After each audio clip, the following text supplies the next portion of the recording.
Hello and welcome back to another Giant Slayer TFT ranked meta video. Our analysts are here to go through the ranked meta for the first patch of set 6, 11.22. We've made it through the first 2 weeks of set 6, and honestly this has been one of the best releases of a new set so far. The balance isn't perfect, but there's plenty of options and not many things stand out as egregiously imbalanced. Augments also add in a lot of flavor that makes every game feel unique while adding a lot of opportunities for players. We've got a lot to cover today between items, compositions, augments, and how each stage of the game plays out, so let's go ahead and get started. But before we begin, please don't forget to click the links in our description. Give your support to everyone who helped make this video happen. We host many TFT tournaments with plenty of exciting content to come, so be sure to also follow our Giant Slayer TFT social media pages. Alright, let's get back to the video. To start off, let's begin by covering the opening carousel and items. While item balance is still in a good spot for set 6 like it was in the previous set, it's worth keeping in mind that players have a lot less agency over what components and items they get game to game.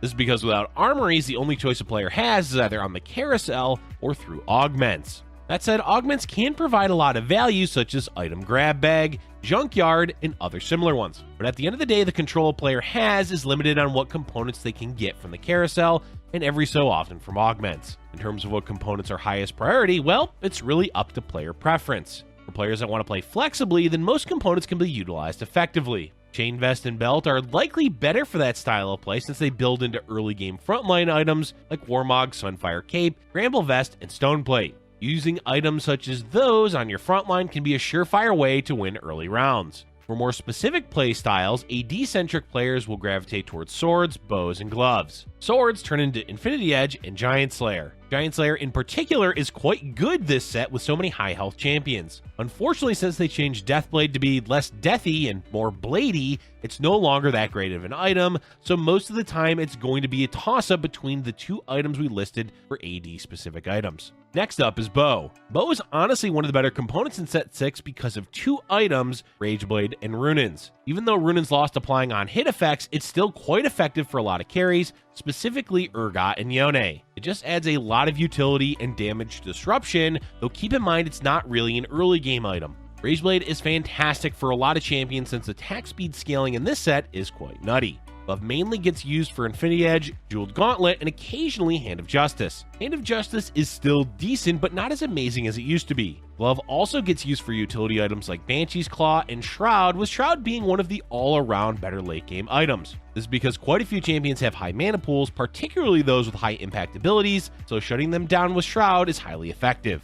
Then there's the AP components Rod and Tear. These are okay, though blue buff has limited uses in the set. Generally, it's best to avoid early AP items except for Morellonomicon, which is quite good on Twisted Fate. Otherwise, wait to see what composition you end up with before committing to things like Deathcap, Archangels, or Shojin. All in all, items are in a decent spot, but as we mentioned, no armories does leave players to the mercy of RNG. The best way to deal with the variance is to slam items with a lot of flexibility and try to aim for one or two specific carry items later on. But at the end of the day, be flexible and don't be greedy with your components.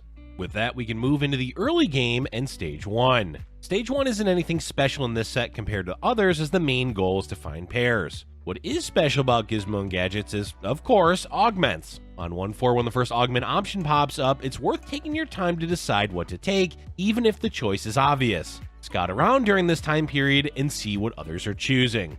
As for what the best choices are, that depends a lot on the tier. But in general, the 1.4 augment is best for gold or experience themed augments, early power spike augments, or augments that give components or items. Usually it's best to stay away from the heart, emblem, and soul augments as it's way too early to commit to anything. With that said, mercenary augments are alright choices since it's such a powerful early game trait. Just keep in mind you are taking a risk.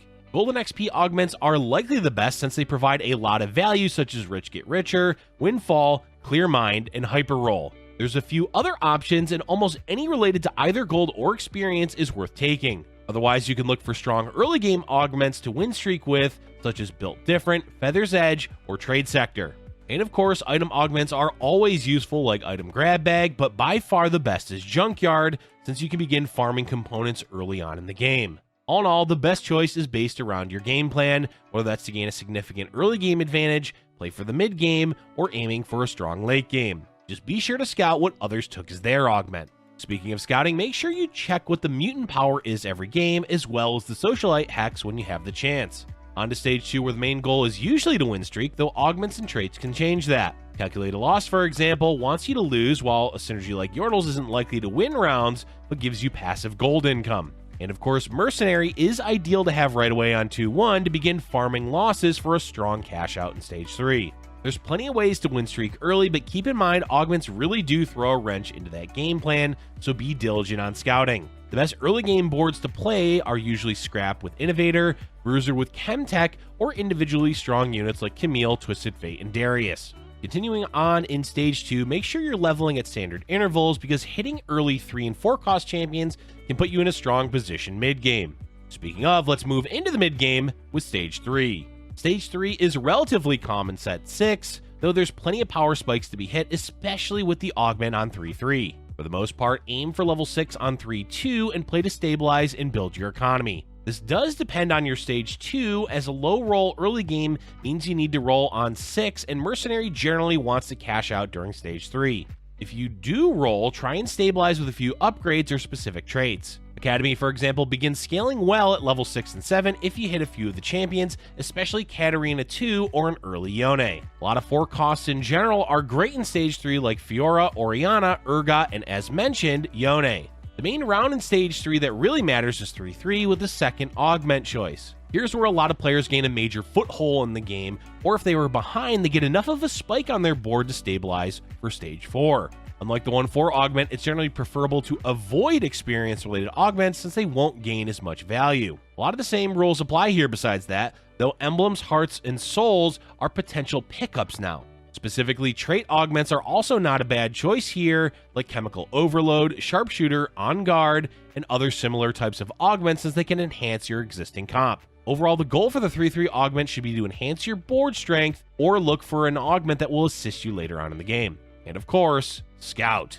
Now we can transition into stage 4, where you'll want to level to 7 and roll a bit of gold if you haven't been winning the last few rounds. The plan here is to find a 4 cost to play off of, specifically a 4 cost that fits your current board and items the best. Don't roll too much if possible, because a fast level 8 is still ideal, but don't leave your board too weak either. Be sure to pick up and play most 5 costs you roll at level 7, because legendary champions in set 6 are quite strong. Most of them, even without active traits, will add a sizable amount of power to your board. Plus, they can give you a direction to aim for at level 8. Before we move on to the 4-6 augment, let's first take a look at a few of the meta compositions for patch 11.22. There's plenty of viable options, especially because augments can enable quite a lot of champions and traits. But the main meta generally revolves around Yone Academy, Urgot Chemtech, Mutant, and playing around 5-cost carries like Jace, Jinx, Victor, and Kai'Sa. Now, there are a lot of other builds, but in general, those comps are the best general option in the mid and late game. Keep in mind that Mutant is game dependent. For example, Voidborn can be great for Kog'Maw carry, while Voracious Appetite is perfect for Kai'Sa since she survives till the end of a fight. And Synaptic Web is perfect for a Malzahar carry game. Basically, adapt your build based on the mutation of the game if you end up going down the mutant path. Yone, on the other hand, is quite straightforward. Find Yone, Fiora, and 5 other Academy champions and you're good to go. Items are easy to get for Yone, though Runins is ideally one of them, as it's the best item for him by far. There's certainly variations for Yone carry compositions, but in general, it's easy to run.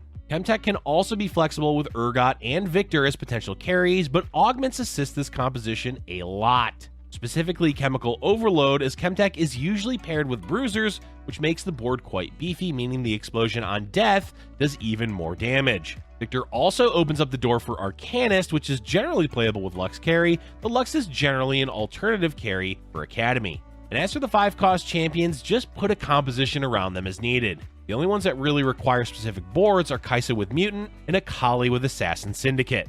That's a brief look at the meta compositions. Back to the 4-6 augment. At this point in the game, any augment that provides options is fantastic. Emblem Heart Soul augments, Tome of Trades, items or components, and similar types of augments will usually be the best option to give players the most amount of flexibility with their board. But any augment that adds value to your current composition can be worthwhile, so play based around what your composition either is or will be in Stage 5. Keep in mind that gold augments can be useful, but aren't generally that valuable at this stage of the game.